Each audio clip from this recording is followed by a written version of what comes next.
Share बाजार में तेजी दिखाई दे रही है और फ्लेक्सी कैप फंड्स के लिए ये जो कंडीशंस हैं ये काफी फेवरेबल लग रही हैं और इसीलिए एक के बाद एक फंड हाउसेस जिनके पास इस कैटेगरी में फंड नहीं है वो एनएफओ लेकर आ रहे हैं। हमने अभी हाल ही में देखा कि आईसीआईसीआई प्रूडेंशियल म्यूचुअल फंड ने अपना फ्लेक्सी कैप फंड का एनएफओ क्लोज किया और उसमें लगभग 10,000 करोड़ रुपए कलेक्ट किए। साथ ही जो एग्जिस्टिंग फ्लेक्सी कैप फंड्स हैं वो भी अच्छा परफॉर्म कर रहे हैं और आने वाले समय में कई फ्लेक्सी कैप फंड्स और आने वाले हैं। तो आज के इस वीडियो में मैं एक और एनएफओ को रिव्यू करूंगा। मैं हूं Pankaj Mathpal, certified financial planner. स्वागत है आपका मेरे इस नए वीडियो में। हाँ दोस्तों, मैं बात कर रहा हूं Nippon India flexi cap fund की और ये फ्लेक्सी कैप कैटेगरी जो है ये मेरी फेवरेट कैटेगरी भी है। एक्चुअली अगर आप मुझसे पूछें तो म्यूचुअल फंड्स में दो कैटेगरीज मुझे बहुत पसंद हैं। एक है बैलेंस्ड एडवांटेज फंड और दूसरा है फ्लेक्सी कैप फंड, क्योंकि इन दोनों ही कैटेगरीज में काफी फ्लेक्सिबिलिटी है। तो बैलेंस एडवांटेज फंड एक डिफरेंट कैटेगरी है और मैंने इस पर पहले वीडियो बनाए हैं, लेकिन आज मैं बात कर रहा हूं फ्लेक्सी कैप के बारे में और specifically Nippon India flexi cap fund जो कि एक एनएफओ है। हम जब इक्विटी मार्केट की बात करते हैं तो हम ओवरऑल एक एवरेज मार्केट की बात करते हैं, या तो हम जो फ्लैगशिप इंडेक्स हैं, लार्ज कैप इंडेक्स हैं, उन पर ध्यान देते हैं, या फिर हम ओवरऑल बोलते हैं कि मार्केट कैसा परफॉर्म कर रहा है। लेकिन आप देख सकते हैं कि डिफरेंट ईयर्स में large cap, mid cap, small cap, अलग अलग तरह के मार्केट कैप वाले फंड्स ने डिफरेंटली परफॉर्म किया है। मैं यहां पर एक डेटा आपको दिखा रहा हूं। आप देखिए 2020 में लार्ज कैप ने जहां 16.08% का रिटर्न डिलीवर किया, वहीं मिड कैप ने 25.56 और स्मॉल कैप ने 26.46% का रिटर्न दिया। लेकिन यदि आप 2019 की बात करें तो यहां पर लार्ज कैप 11.83, मिड कैप 0.62 और स्मॉल कैप का रिटर्न नेगेटिव था -7.26। तो आप देखिए कि एक साल है जहां पर आप देख रहे हैं कि स्मॉल कैप हाईएस्ट है, मिड कैप बीच में है और लार्ज कैप का परफॉर्मेंस इन दोनों से कम है। लेकिन उसके पहले साल में आप देख सकते हैं कि स्मॉल कैप ने नेगेटिव रिटर्न दिए जबकि लार्ज कैप ने लगभग 12% का रिटर्न दिया। तो इसी तरह से ईयर वाइज अगर आप देखें तो आप देखेंगे कि अलग अलग ईयर्स में अलग अलग तरह के मार्केट कैप वाले स्टॉक्स ने अलग अलग तरह का रिटर्न दर्ज किया है। ये तो बात थी ईयर्स की, लेकिन यदि मैं बात करूं कुछ फेजेस की, फॉर एग्जांपल अगर हम बात करें 2009 से लेकर 2013 तक, तो आप देखेंगे कि लार्ज कैप ने 131% से ग्रोथ दिखाई। उसी के सामने मिड कैप में 150% की ग्रोथ थी और स्मॉल कैप में 112% की ग्रोथ थी। लेकिन यदि आप 2014 से 2017 के बीच में देखें तो लार्ज कैप की ग्रोथ 86% से हुई, मिड कैप 194 और स्मॉल कैप 203%।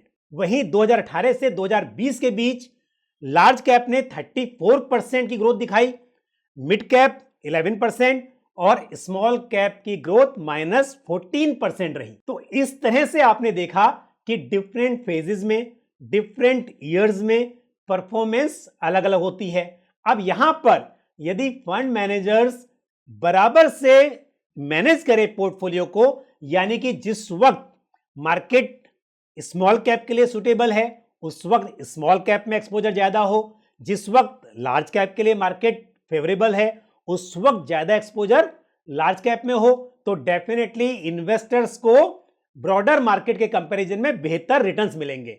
तो इसके लिए फ्लेक्सी कैप जो मैंने बोला कि मेरी फेवरेट कैटेगरी है, उसकी वजह यह है कि यहां पे फ्लेक्सिबिलिटी है। सेबी के अनुसार एक फ्लेक्सी कैप फंड में जो टोटल एयूएम है, असेट अंडर मैनेजमेंट है, उसका 65% मिनिमम एलोकेशन इक्विटी या इक्विटी रिलेटेड इंस्ट्रूमेंट्स में होना चाहिए।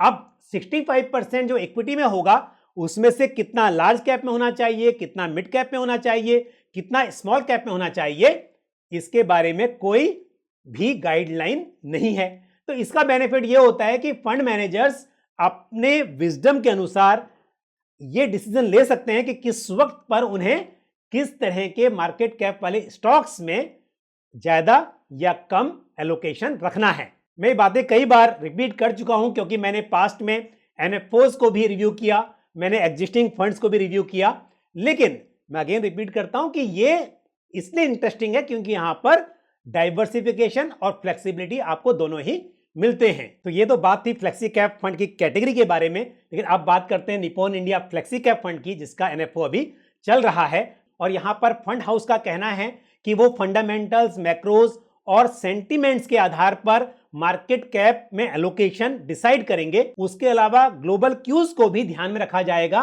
कि उन बातों का इन्वेस्टमेंट पर क्या फर्क पड़ सकता है, और उसी आधार पर सेक्टर्स का चुनाव या फिर मार्केट कैप में जो एलोकेशन है कम या ज्यादा उस आधार पर डिसाइड होगा। साथ ही फंड हाउस का कहना है कि वो बॉटम अप अप्रोच को फॉलो करेंगे, यानी कि स्टॉक सिलेक्शन के लिए कंपनीज के फंडामेंटल्स पर ध्यान दिया जाएगा, यानी कि ओवरऑल सेक्टर्स के साथ साथ जो कंपनी आपको अपने पोर्टफोलियो में रखनी है उसके फंडामेंटल स्ट्रांग हो, बिजनेस स्ट्रांग हो, कंपनीज के वैल्यूएशन अट्रैक्टिव हो, वो सब बातें यहां पर बहुत इंपॉर्टेंट हो जाती हैं।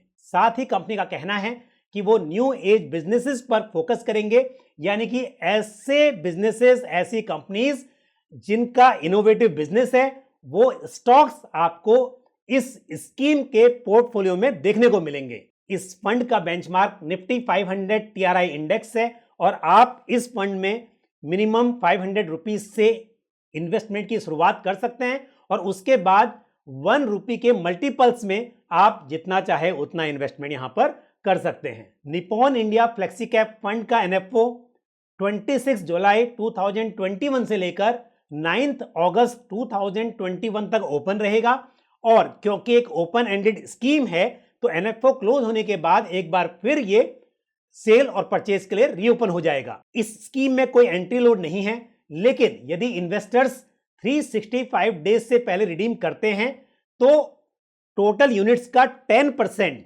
बिना किसी एग्जिट लोड के रिडीम किया जा सकता है, और उससे अधिक यदि रिडीम्शन करना है तो उसके ऊपर 1% का एग्जिट लोड एप्लीकेबल होगा, और 365 डेज के बाद कोई एग्जिट लोड इस स्कीम में एप्लीकेबल नहीं होगा। आपके पास डायरेक्ट और रेगुलर दोनों ही प्लान की चॉइस अवेलेबल है, और दोनों ही प्लान में ग्रोथ और इनकम डिस्ट्रीब्यूशन कम कैपिटल विड्रॉल का ऑप्शन अवेलेबल रहेगा। तो दोस्तों, फ्लेक्सी कैप फंड एक अच्छी चॉइस है, लेकिन आपको इस फ्लेक्सी कैप में इन्वेस्टमेंट करना है या फिर किसी एग्जिस्टिंग फंड में करना है, या आप पहले से ही फ्लेक्सी कैप फंड में इन्वेस्टेड हैं, ये आप मुझे कमेंट बॉक्स में जरूर बताएं कि आप क्या सोचते हैं इस बारे में। और क्योंकि अभी महिंद्रा मनुलाइफ का भी फ्लेक्सी कैप फंड आ रहा है, तो क्या आप उसके लिए पैसे बचाना चाहते हैं, ये सब बातें